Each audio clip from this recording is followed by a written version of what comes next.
अस्सलाम वालेकुम व्यूअर्स, उम्मीद है आप सब लोग खैरियत से होंगे। व्यूअर्स, आज फिर इंजीनियरिंग सेक्टर पे बात होगी और उसके लिए जो हमने कंपनी चुनी है उसका नाम है Kristen Steel and Allied Products limited.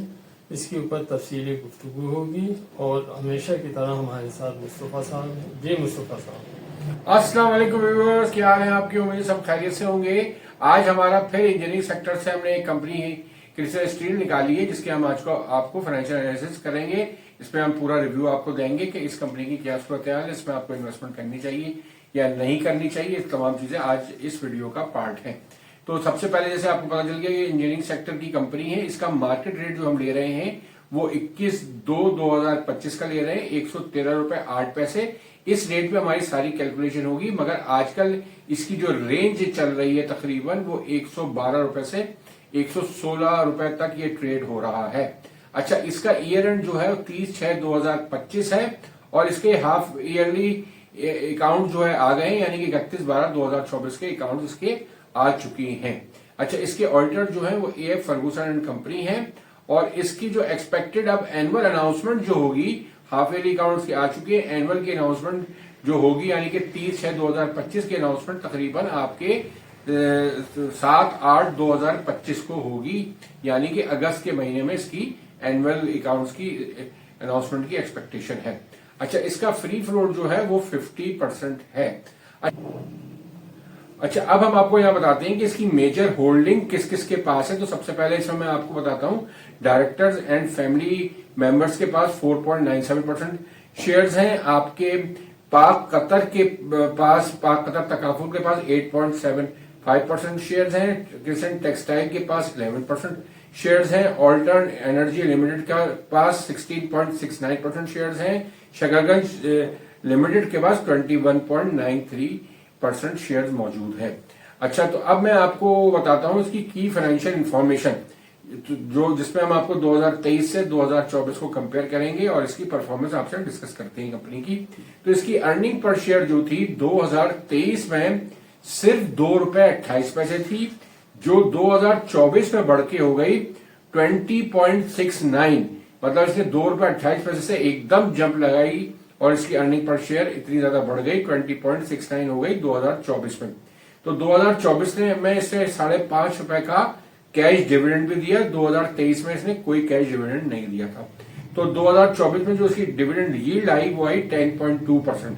इसी तरह डिविडेंड पे आउट रेशियो जो आया वो 26.6% आया। जाहिर, जब कोई डिविडेंड नहीं दिया था तो 2023 में ना आपका कैश डिविडेंड है, ना इसका डिविडेंड यील्ड है, ना डिविडेंड पे आउट है। अब हम चलते हैं डेट इक्विटी रेशियो पे। डेट इक्विटी रेशियो जो 2023 का है इसका वो 7:93 का है और 2024 में 5:95 का रेशियो है डेट इक्विटी रेशियो। अच्छा, हम मार्केट वैल्यू अगर लें इसकी, तो जून में 2023 के जून में ₹21.50 इसकी वैल्यू थी और 2024 जून को इसकी ₹54 वैल्यू थी। अब इसके मैं हाई रेट की बात करूं तो 2023 में जो उसका हाईएस्ट रेट रहा वो रहा 46.30 और 24 में जो हाईएस्ट रेट रहा वो रहा 77.90।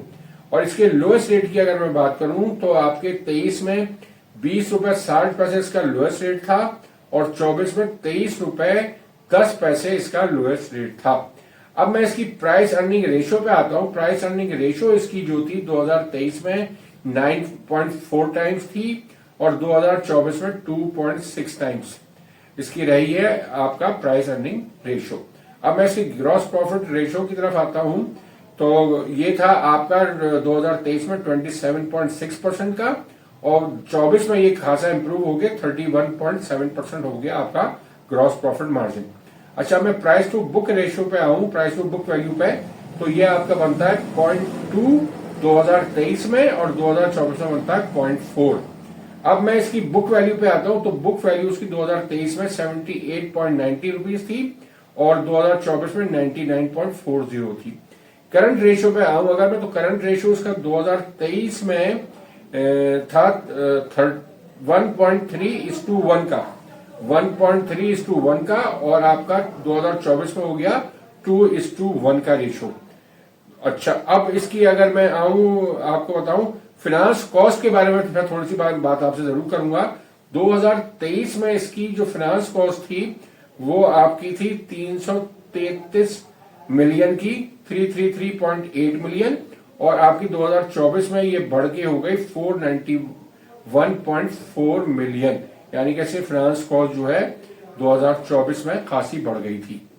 अच्छा, आपको मैंने अभी जो है की फाइनेंशियल इंफॉर्मेशन तो सारी बता दी। अब मैं इसकी थोड़ी रोशनी इसकी फाइनेंशियल कॉस्ट पर डालता हूं। तो फाइनेंशियल कॉस्ट जो उसकी 2023 में थी वो थी 333.8 मिलियन, जो कि 2024 में बढ़ के हो गई थी 491.4 मिलियन, यानी कि इसकी तकरीबन 44% आपकी फाइनेंस कॉस्ट 2024 में बढ़ गई थी। अच्छा, ये डिस्कशन तो हमने आपकी सारी 2023 और 24 में की कर ली। अब मैं आपको एक चीज और बताना चाहूं कि इसने स्टॉक एक्सचेंज में भी खासी अपनी बड़ी इन्वेस्टमेंट की हुई है, यानी कि इसने अपना एक पोर्टफोलियो भी शेयर्स का बनाया हुआ है, खासे शेयर्स में इसने इन्वेस्टमेंट की हुई है। अब मैं आपको टोटल बताऊं तो इसने टोटल आपकी जो 2023 में इसकी इन्वेस्टमेंट थी वो 991 मिलियन की इन्वेस्टमेंट थी स्टॉक मार्केट में, जो कि 2024 को बढ़ के हो गई 1.7 बिलियन की इन्वेस्टमेंट इसकी स्टॉक मार्केट में हुई भी है, जिसमें इसके पास खासे अच्छे शेयर्स मौजूद हैं। तो इससे भी इसकी इनकम जो आती है वो इस कंपनी की इनकम में शामिल होती है, यानी कि जो इस इन्वेस्टमेंट पे जो भी रिटर्न इसको मिलते हैं वो इस क्रिस्टन स्टील की जो इनकम है उसमें इसका भी शुमार होता है। अच्छा, अब मैं आपको एक और चीज भी इस कंपनी की बताता चलूं कि इसका एक कॉटन स्पिनिंग यूनिट भी काम कर रहा है जड़ावाला फैसलाबाद में, तो उसकी इनकम भी इसकी इनकम में शामिल होती है। तो इसका ये एक तरह से अपना जो मेन बिजनेस है स्टील का, इसके अलावा इसके पास ये पोर्टफोलियो में जो इन्वेस्टमेंट इसकी शेयर मार्केट में हुई है उससे भी इसको रिटर्न मिल रहा है, और एक इसका यूनिट जो जड़ावाला में आपकी कॉटन स्पिनिंग का है उससे भी इसकी इनकम जो हो रही है वो भी इस कंपनी में शामिल है। अच्छा, अब हम इसकी जो हाफ ईयरली अनाउंसमेंट इसकी अब तक हो चुकी है, यानी कि 31/12/2024 के रिजल्ट इसके आ चुके हैं, लास्ट रिजल्ट यही अवेलेबल है, तो इसको भी हम यहां डिस्कस कर लेते हैं। तो इसकी उसको मैं कंपेरिजन 2023 से भी करूंगा और 2024 का जो अभी आपके ईयर एंड्स पे आ चुके हैं उस रिजल्ट को। तो इसकी जो अर्निंग पर शेयर आपकी 31/12/2023 को जो थी वो थी 12.93, मगर अब जो 31/12/2024 को आई है तो एज कंपेयर टू 2023 इसकी अर्निंग पर शेयर गिरी है और वो गिर के हो गई है 8.67 पर शेयर। अच्छा, ग्रॉस प्रॉफिट रेशो जो आपका 23 में था 31/12/2023 को वो था 32.19। अब इसका ग्रॉस प्रॉफिट मार्जिन भी जो है वो भी रिड्यूस हुआ है आपके 31/12/24 में और ये हो गया 24.69। मगर एक बात यहां बहुत अच्छी है कि इसने आपका हाफ ईयरली में कैश डिविडेंड जो है 20% दिया है। अच्छा, अब इसमें जो कम होने की खास वजह जो है जैसे नजर आ रही है कि इसका ग्रॉस प्रॉफिट मार्जिन जो है आपका वो खासी हद तक कम हुआ है, और इसकी इन्वेस्टमेंट इनकम भी जो है वो तो 2023 में ज्यादा थी, जो उसने पोर्टफोलियो में मेंटेन किया हुआ स्टॉक एक्सचेंज में इतना पैसा लगाया हुआ है, तो वो आपके 31/12/2023 से 31/12/2024 में तकरीबन रिड्यूस हुई है। 160 मिलियन की इनकम इसको जो है वहां से कम मिली है। तो इसकी वजह से इसके जो इस साल का जो आपका हाफ ईयरली प्रॉफिट आ रहा है या अर्निंग पर शेयर आ रही है वो पिछले साल की बनस्बत थोड़ी सी कम आई है। अच्छा, अब इसकी बेसिस पे जो हमें आगे की सूरत लग रही है, यानी हम एनुअल को अब अपना टारगेट बना रहे हैं, यानी कि 30/6/2025 की, यानी कि आगे के 6 महीने और इसकी हम फोरकास्ट कर रहे हैं कि इसकी क्या इनकम हो सकती है। तो हमें तकरीबन पहले हाफ में जैसे 8.67 की इनकम हुई है, तो दूसरे हाफ में जाहिर फाइनेंशियल कॉस्ट अब रेट्स खासे हद तक कम हो गए हैं, तो वो एक तो रेट्स में इसको बेनिफिट होगा, मगर आजकल जैसे स्टॉक मार्केट भी अब इस वाले हालात में जो आजकल परफॉर्म कर रहा है, तो जाहिर है उसके रिटर्न भी उसके थोड़े से रिड्यूस ही होंगे। मगर उम्मीद ये है कि अब आपकी सीमेंट की डिस्पैचेस भी बढ़ गई हैं खासी, और ये मौसम भी अब आगे जो है 2 क्वार्टर है वो गर्मियों के ही हैं, तो कंस्ट्रक्शन भी बढ़ेगी काफी हद तक। तो आपके इन सब चीजों का इस्तेमाल जब आपका बढ़ेगा तो इसकी हमें ओवरऑल जो अर्निंग लगती है नेक्स्ट 6 महीने की, तो वो तकरीबन आपके 12 रुपए के करीब आ जाएगी। तो अगर हम इसको पहले हाफ को मिलाएं इसके अंदर, तो हमें ये तकरीबन 20.67 की इनकम लगती है। 20.67% एनुअलाइज की इनकम लगती है। अगर इसको हम राउंड कर लें तो ये तकरीबन 21 रुपए पर शेयर की इसकी इनकम एनुअलाइज आ सकती है। तो जब 21 रुपए की एनुअलाइज इनकम आएगी तो हमारे हिसाब से इसमें लगता है कि आपको ये मजीद डिविडेंड देगा। हाफ ईयरली में तो आपका ये 20% दे चुका है, तो उम्मीद है कि ये 4 रुपए आपको यानी कि 40% एनुअल पे भी देगा, तो टोटल इसका 60% डिविडेंड हो सकता है इसका। जब आपका 60% डिविडेंड हो जाएगा तो उसकी डिविडेंड यील्ड जो निकलेगी वो 5.30% निकलेगी।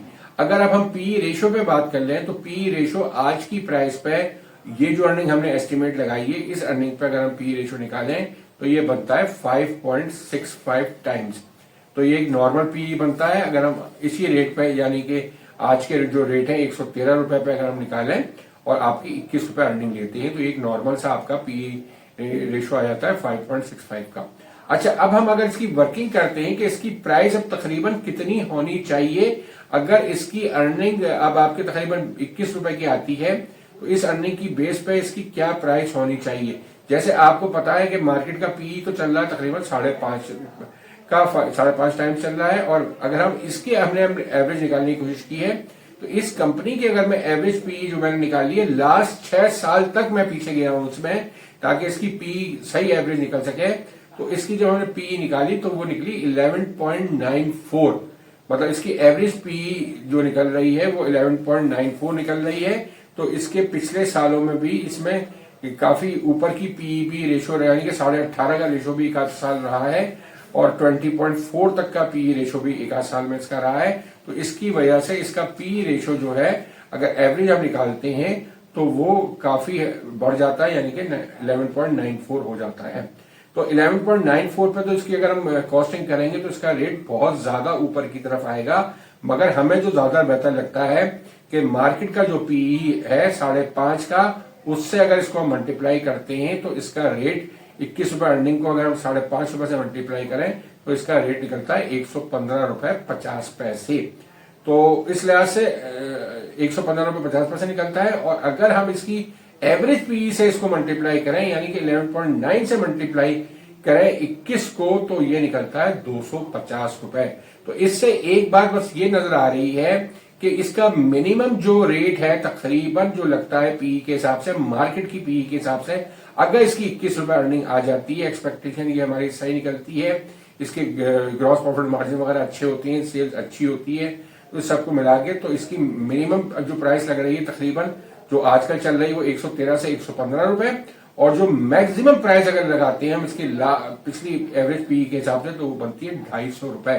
तो इसमें एक बहुत बड़ा गैप है। तो अब आप अपनी इन्वेस्टमेंट शेयर तो ये अच्छा है, इसके पास जो है मुख्तलिफ तरह की अपने जो मेन काम है इसका स्टील का वो भी है, आपकी मार्केट में पी भी वो इन्वेस्टमेंट भी हुई है, उससे भी एक अच्छा रिटर्न बन रहा है, और ऐसे इसकी कॉटन स्पिनिंग यूनिट भी है, उससे भी इसको रिटर्न आ रहा है। तो इसकी डाइवर्सिफिकेशन इसकी जो है वो काफी हद तक हुई भी है कि अगर एक जगह से इसकी इनकम कम होती है तो दूसरी जगह से वो थोड़ी सी कवरेज भी हो जाती है। और ये हमने देखा है कि पिछले पास के सालों में एक आध साल बहुत कम इनकम होती है और अगले साल वो इनकम बढ़ जाती है। ये ट्रैक इसका पिछले सालों में भी रहा है कि एक दो साल इनकम कम होती है और एक दो साल इनकम काफी हद तक बढ़ जाती है। जैसे हमें यहाँ पे भी नजर आ रहा है कि 2023 में सिर्फ 2 रुपए 28 पैसे थी और फिर 2024 में बढ़ के वो 20.69 हो गई। तो ये ट्रेंड आपको पिछले सालों में नजर आएगा और ये ट्रेंड आगे भी रिपीट भी हो सकता है। तो जो लोग इसमें लॉन्ग टर्म इन्वेस्टमेंट करना चाहें तो वो इसमें कर सकते हैं, मगर मेरे ख्याल से जैसे हम और शेयर्स में भी आपसे कहते हैं कि आप सिप के जरिए इसमें इन्वेस्टमेंट करें, एक साथ सारा कुछ खरीद के ना बैठ जाएं, इसलिए कि अगर जब मार्केट गिरती है तो फिर आपको फिर नीचे के रेट नहीं मिल पाते, आपके पास इन्वेस्टमेंट अपनी होती नहीं, तो आपको नीचे के रेट में आप इन्वेस्टमेंट नहीं कर पाती।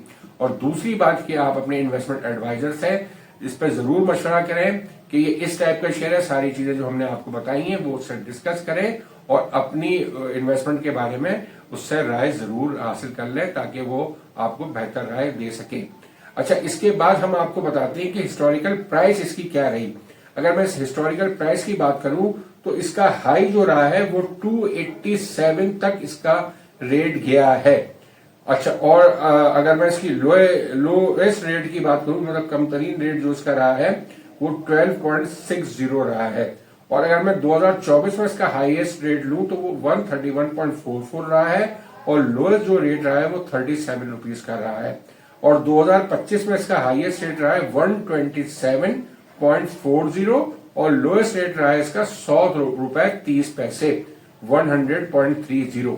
मतलब जो आजकल ये तकरीबन आपका 100 और 127 के दरमियान में 113 रुपए के दरमियान में चल रहा है। मतलब जो 25 का हाईएस्ट 127 है और लोएस्ट 100 है और इस वक्त ये 113 पे चल रहा है, यानी कि दरमियान में चल रहा है। तो जैसे कि हमने इस पर बड़ी डिस्कशन आपसे कर ली, हमने आप सारी चीजें इसकी बता भी दी। इसमें इन्वेस्टमेंट आपको किस तरह से करनी चाहिए, अपने इन्वेस्टमेंट एडवाइजर से पूछ के आप ये तमाम काम कर सकते हैं। मगर एज ए होल ये एक अच्छा शेयर है, इसको आप अपने पोर्टफोलियो में रख सकते हैं। मगर इसको खरीदते वक्त जरा एहतियात की जरूरत है। मौका देख के खरीदें, जब मार्केट गिर रही हो उस वक्त इसमें पैसे थोड़े थोड़े करके आप डाल सकते हैं सिप के जरिए। ये तो हमने आप खासी वाले इस कंपनी के फाइनेंशियल रिव्यू करके आपको बता दिया। अब हम चलते हैं अपने चैनल की मार्केटिंग की तरफ। जैसा कि आपको पता है कि हमने अपनी मेंबरशिप ऑफर की भी है, जैसे कि 3 महीने की मेंबरशिप की फीस है 4,000 रुपए और आपकी 6 महीने की है 7,000 रुपए और 12 महीने की है 12,000 रुपए। तो आप हमारी मेंबरशिप हासिल करके खासा फायदा उठा सकते हैं। आप हमसे जो भी आपके फाइनेंशियल मैटर है वो डिस्कस कर सकते हैं। इसमें हम आपको 1 to 1 जवाब देते हैं। आपको क्या करना चाहिए, आपकी एज कितनी है, आपकी फैमिली की कितनी लायबिलिटीज हैं, आपको अपनी फाइनेंशियल प्लानिंग करवानी है, आपने रिटायरमेंट प्लानिंग करवानी है, ये तमाम चीजें हम आपको ऑफर करते हैं। और इस पे आपको जो फीस है उस पर रिडक्शन या डिस्काउंट भी मिलता है जो लोग हमारे मेंबर होते हैं। तो इसके साथ ही अपनी इस वीडियो का काम करते हैं कि आप हमारे चैनल को लाइक करें, लोगों से शेयर करें, वीडियोस को पूरा सुना करें ताकि ये आप समझ में पूरी आ सके। इसके साथ ही खुदा हाफिज। खुदा हाफिज।